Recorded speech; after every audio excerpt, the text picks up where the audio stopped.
told me I'm a burnout, told me I'm an outcast. Now that it's my turn, y'all gon' learn and get outclassed. All I do is work, I'ma smirk when your clout pass. Be about as long as that perk in your mouth lasts. Homie, y'all should face facts, y'all a stick a straw in a haystack. Just another cog that revolve for a playback. Y'all do not evolve, I'm a god to you cavemen.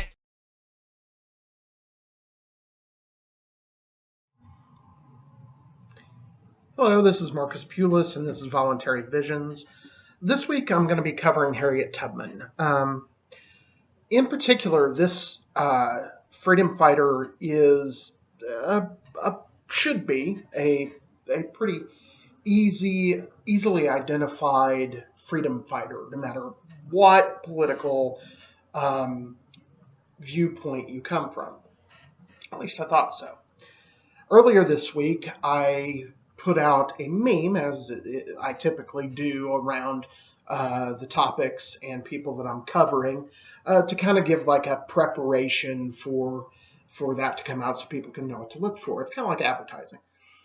This week, I put a basic image out of Harriet Tubman that said, "Where there are no rulers, there are no slaves." Obviously, I use the term rulers on purpose because anarchy means no rulers.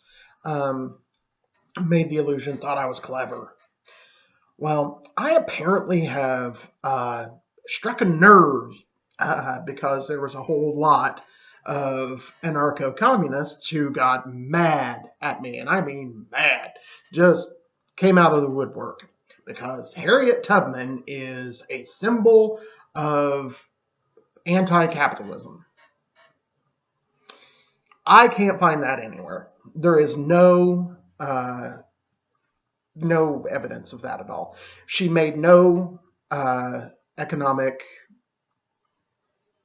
predictions, no economic opinions that I could find known. Occasionally, there has been a couple of articles, one a few years ago and one long time ago, like early 1900s, where a communist has compared her to and her situation of freeing slaves to what they believe they're doing by getting rid of capitalism.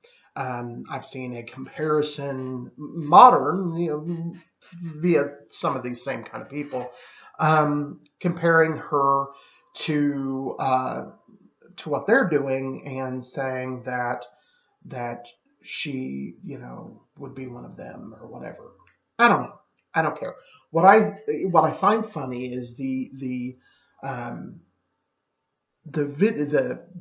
meme that I put out simply had a picture of her and the logo for Voluntary Visions and words. The words were in yellow. The evil capitalist yellow. Never mind that it's part of the logo and all of that. I get that anarcho-capitalists use it. I'm influenced by a lot of people, and yes, I would consider myself an anarcho-capitalist. But I'm influenced by Emma Goldman, who was an anarcho-communist. I disagree with her on economics. My point is that this shouldn't be a controversial subject. But apparently it was. I wonder if some of these people who had very sparse Facebook pages, and I also noticed it was only Facebook I got attacked on. MeWe, which I post on as well, and Minds, not so much. I tagged it with anarchy. Maybe that's how they found it. I don't know. None of them were my friends. None of them I have any association with. I do know two anarcho-communists who are involved with the Libertarian Party, who I did have a conversation with about her, but more on the lines of a real conversation where opinions are discussed and those sorts of things. Anyhow, I'm not trying to make any statements. I'm trying to talk about Harriet Tubman, a freedom fighter who definitely fits that title. So, without further ado, this is A Slave to No One, Harriet Tubman, Forgotten Freedom Fighters. Where are we in our evolution towards a society that respects the self-ownership of others and the overall freedom of all men and women?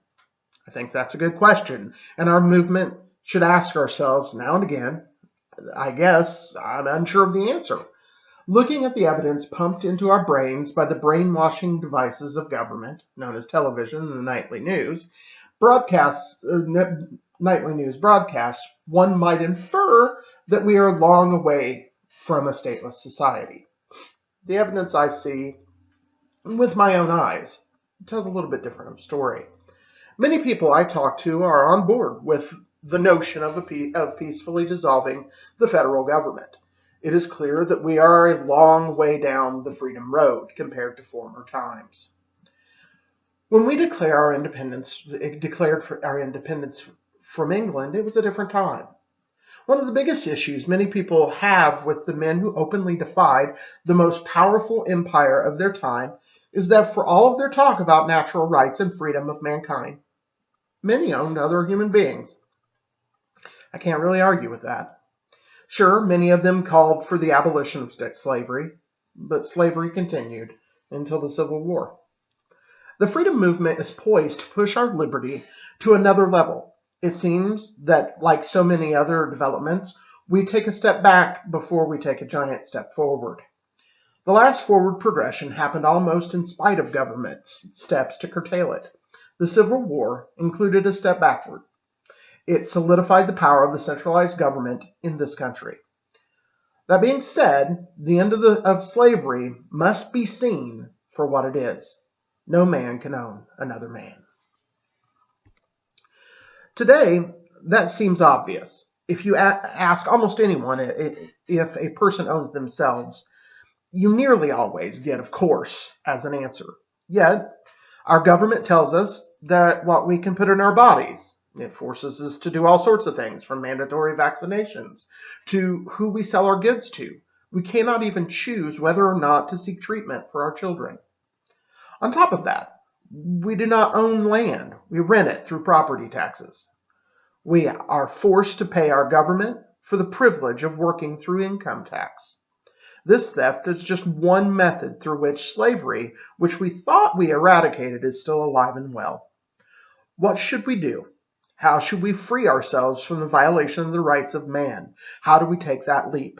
The answer was demonstrated during the Civil War by a woman who was told she was a slave. She refused to accept that. Harriet Tubman was no one's slave and proved it.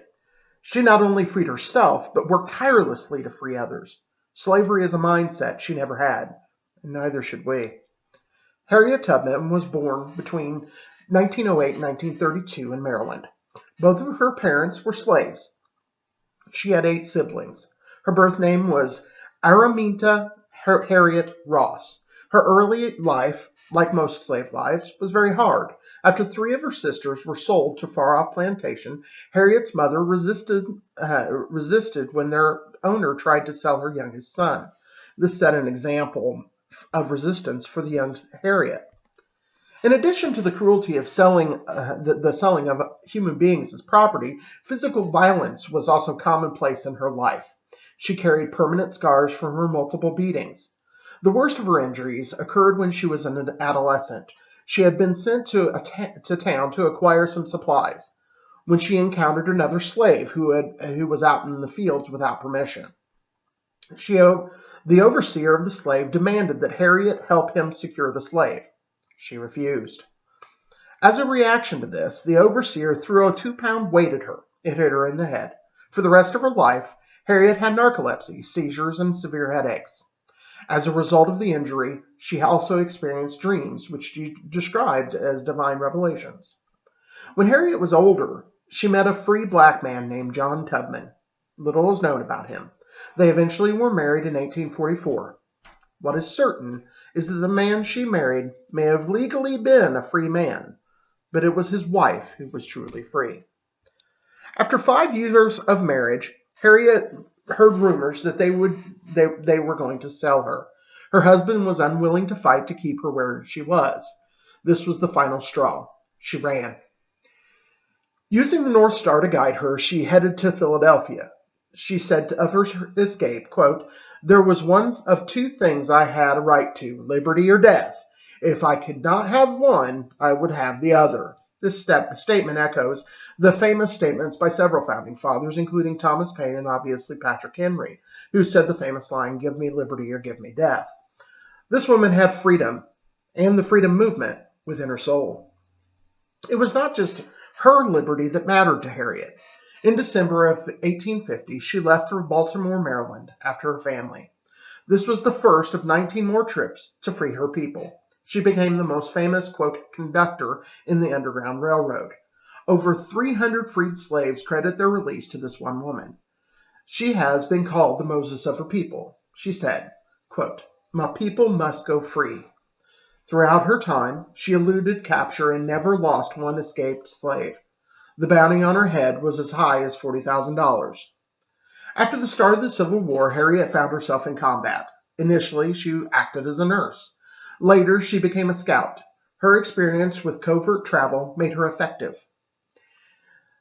She helped to map South Carolina for the Union Army.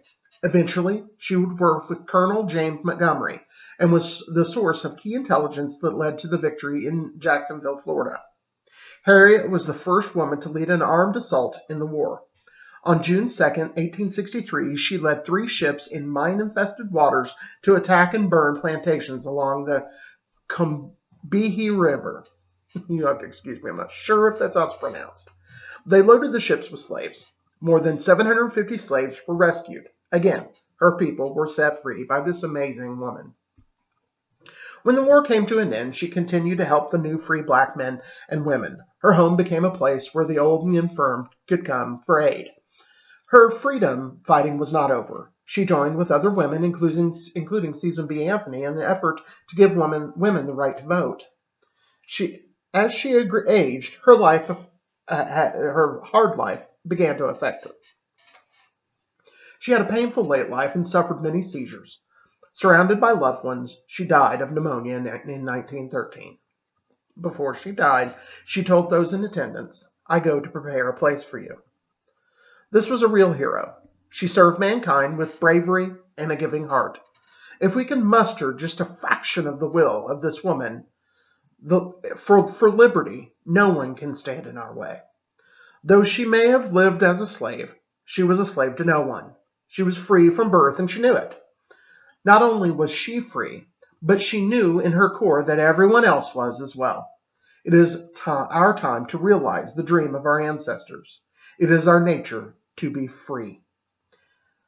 Quote, "Every great dream begins with a dreamer. Always remember, you have within you the strength, the patience, and the passion to reach for the stars and change the world." It is the mindset of freedom that will propel us forward. The answer to the above questions is that we must decide to be free. We must be convinced that we already are, and we must take action to make it so.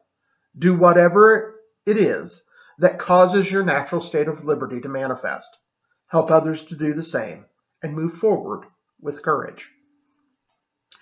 If you've liked this video and like to see more, please like, share, and if you are watching this on BitChute, please hit that little green button. I could use some help to make my production a little better. I'm looking to buy new cameras, new lighting, and new backdrops, so you don't always see this.